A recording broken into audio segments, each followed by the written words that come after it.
Salam jumpa kembali di Jejak Papua Channel. Presiden Republik Indonesia Insinyur Joko Widodo untuk yang ke-16 kalinya mengunjungi tanah Papua. Kali ini Presiden Joko Widodo tiba di Bandar Udara Internasional Sentani, Kabupaten Jayapura, Papua pada malam hari pukul 19.30 waktu Indonesia Timur, Senin 20 Maret 2023. Pagi hari sebelum Jokowi tiba di Jayapura, jalan raya utama arah Pantai Holtekam yang menjadi rute Presiden untuk ke Kabupaten Kerom sempat dipalang masyarakat setempat.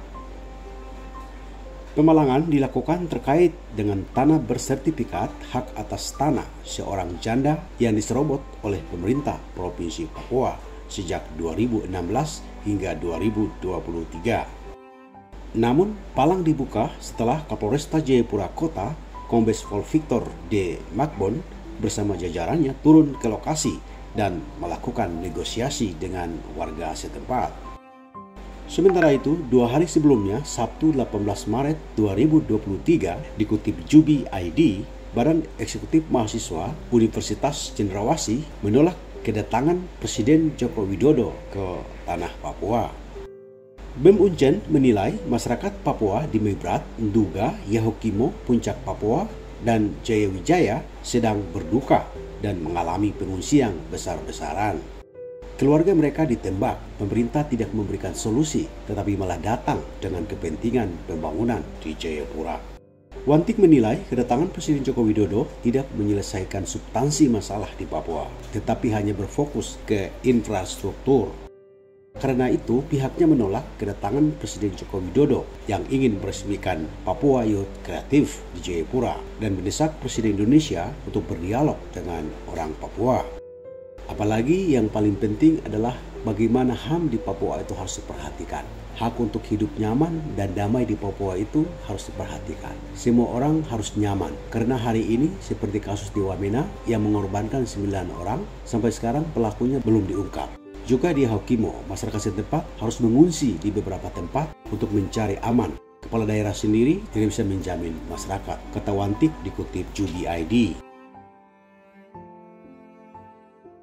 Sebanyak 3.600 personil gabungan TNI dan Polri telah dikerahkan untuk mengamankan kunjungan Presiden Joko Widodo di Papua kali ini. Kedatangan Jokowi disambut oleh Menteri Pertahanan Prabowo Subianto, Panglima TNI Laksamana Yudo Margono, dan Kepala Badan Intelijen Negara Budi Gunawan yang telah tiba lebih awal di Jayapura, Papua. Dan Rem 172 Brigjen TNI Junianta Omboh Sembirin menegaskan kunjungan Jokowi memberikan manfaat. Dia sangat heran jika masih ada pihak yang melakukan penolakan. Sahabat, sebelumnya sempat diisukan bahwa mahasiswa akan melakukan demonstrasi saat Jokowi datang ke Papua. Namun hingga Presiden tiba, demonstrasi tidak terjadi di Jayapura dan di kota-kota lainnya di tanah Papua.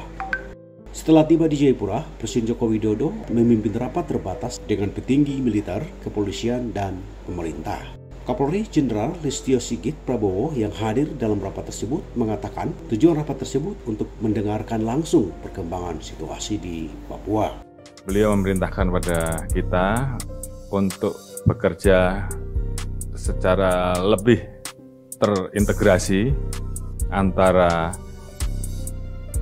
program-program pusat dengan program-program daerah, sehingga TNI Polri betul-betul bisa mengawal seluruh kebijakan di dalam rangka meningkatkan kesejahteraan wilayah Papua, baik dari sisi pembangunan maupun dari sisi pemekaran, semuanya bisa berjalan dengan baik.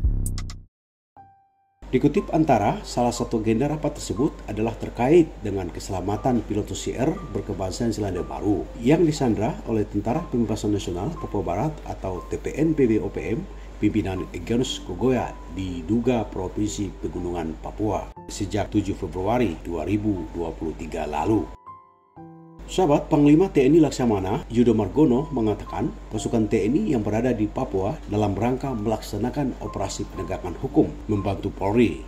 Tidak ada penambahan pasukan karena tetap seperti yang sekarang ini tergelar, baik yang organik maupun yang didatangkan dari luar Papua. Sahabat Jejak Papua Channel, kunjungan kerja Presiden Joko Widodo kali ini telah meresmikan Papua Youth Kreatif di Jayapura yang dibangun dengan anggaran senilai 105 miliar. Dengan rahmat Tuhan yang Maha Esa, pada pagi hari ini saya resmikan Papua Youth Creative Hub dan saya luncurkan produk-produk kreasi dan inovasi Papua Youth Creative Hub di Jayapura, Provinsi Papua. Melalui Papua Youth Kreatif ini, Jokowi berharap pemuda Papua dan Papua Barat dapat mengembangkan minat di berbagai bidang seperti musik, fashion, fotografi, hingga kewirausahaan. Jokowi menjelaskan Indonesia akan mengalami bonus demografi pada tahun 2035. Di tahun 2022 lalu, Jokowi menyebut 60% penduduk Papua dan Papua Barat adalah anak muda usia produktif. Untuk itu, Papua Youth Kreatif menjadi strategi pemerintah untuk memanfaatkan bonus demografi ini sebaik mungkin. Negara kita, Indonesia, akan mengalami bonus demografi di tahun kurang lebih nanti 2035. Sebagian besar penduduk Indonesia berusia produktif. Dan di Papua sendiri akan muncul 2,6 juta atau kurang lebih 60% penduduk Papua dan Papua Barat itu adalah anak-anak muda di tahun 2022 kemarin. Sehingga ini memerlukan wadah, memerlukan kesempatan kerja, memerlukan peluang kerja. Dan jangan berpikir kita semua ini pengen jadi PNS. Sehingga saya senang tadi, ada yang bergerak di fashion, ada yang bergerak di musik, ada yang bergerak di fotografi, ada yang bergerak di teknologi, platform aplikasi, dan lain-lain. Ini yang sangat bagus. Artinya peluang-peluang itu diisi oleh anak-anak muda kita. Ada peternakan, ada perikanan, bahkan tadi kita lihat Maria tadi yang ternak ayam sudah memiliki 2.000 ayam lebih. 2.000 ayam lebih diternakan oleh Maria. Yang hadir di sini ada yang pengen ternak ayam? Ada? Siapa? Maju, satu. Ini yang senang ternak ayam. Yang pengen ternak ayam, bukan yang punya ternak ayam. Silakan maju. Maju satu, silakan. Maju. Ini pengen ternak semua, ini kelihatannya maju semua. Silakan maju, udah, nggak apa-apa. Maju. Sini, dua. Sini. Dekat-dekat saya, nggak usah takut. Dikenalkan dulu nama. Kekuatan besar di bidang desain, tapi perlu diangkat. Silakan, apa tadi? Ternak ayam apa? Iya. Siapa Pak ya? Jika desainer, ya, iya, oke, desainer. Diberikan kesempatan, saya ingin menjadi pengusaha di dunia desainer. Siapa Pak? Terus? Mohon berkenan untuk Bapak memberikan arahan dan juga kepada kami. Saya bukan desainer, saya nggak bisa ngarahkan. Siap. Oke, nanti biar petunjuk selanjutnya. Siap Bapak. Arahkan oleh Pak Menteri Sandiaga Uno, nanti juga Pak Kabin. Ya. Terima kasih Bapak. Yeah. Tuhan memberkati Bapak. Ya, bentar. Kenakan.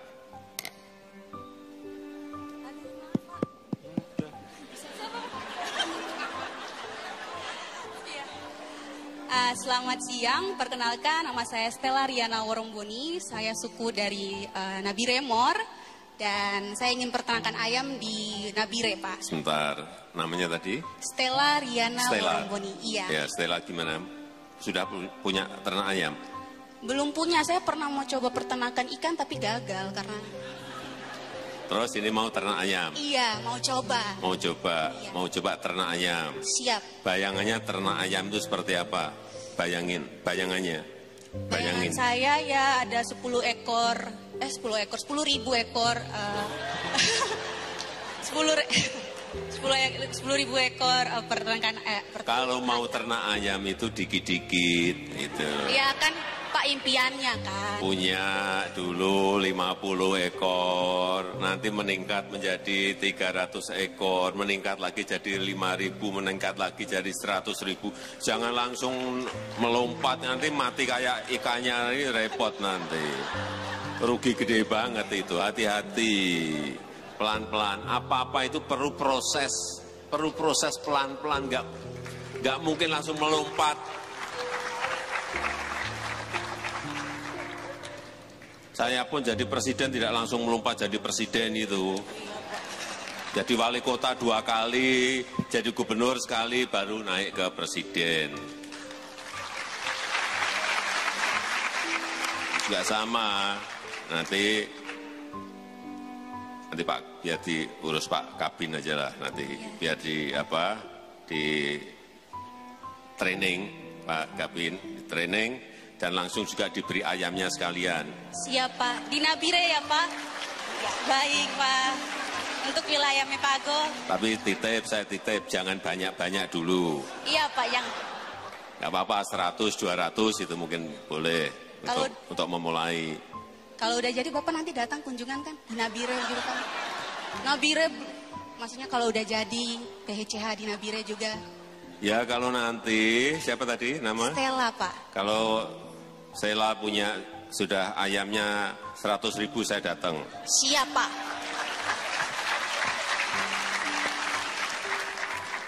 Itu kalau kerja keras itu gampang untuk melompat dari 50 ke 10.000, melompat ke 100.000, bukan sesuatu yang sulit, tetapi butuh kerja keras. Ya. Baik Pak, terima kasih. Terima kasih. Silahkan kembali.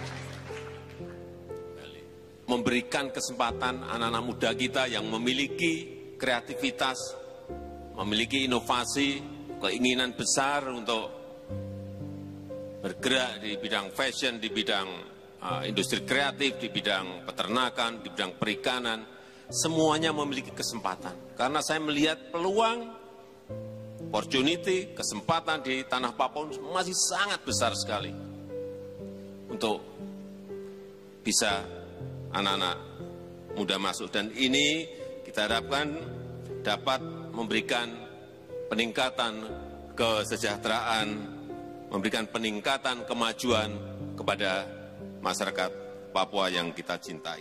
Usai peresmian, Papua Youth Kreatif dilakukan peluncuran brand smartphone dan laptop bernama Top ID yang merupakan brand smartphone dan laptop pertama asli rakitan anak Papua yang diklaim sebagai salah satu capaian dari organisasi pemuda Papua Muda Inspiratif yang merupakan organisasi kepemudaan Papua binaan Badan Intelijen Negara atau BIN.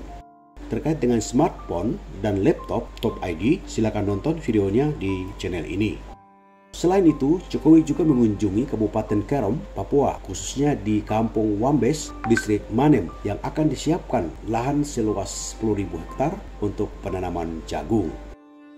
Sahabat Jejak Papua Channel, Presiden Jokowi luar biasa. Sudah 16 kali beliau datang ke Papua. Ini adalah perhatian yang serius dari seorang kepala negara. Namun di sisi lain, konflik bersenjata tidak berhenti. Saat ini di Mebrat, Nduga, Yahukimo, Puncak Papua, Jayapura sedang berduka dan banyak orang mengungsi ke hutan. Ini sesungguhnya adalah pesan lain. Selain pembangunan infrastruktur di Papua, ada juga masalah kemanusiaan. Ada masalah hak asasi manusia yang mesti menjadi perhatian Presiden Jokowi di akhir masa jabatannya. Agar perhatiannya pada Papua komprehensif dan dikenang oleh seluruh rakyat Papua. Wassalam.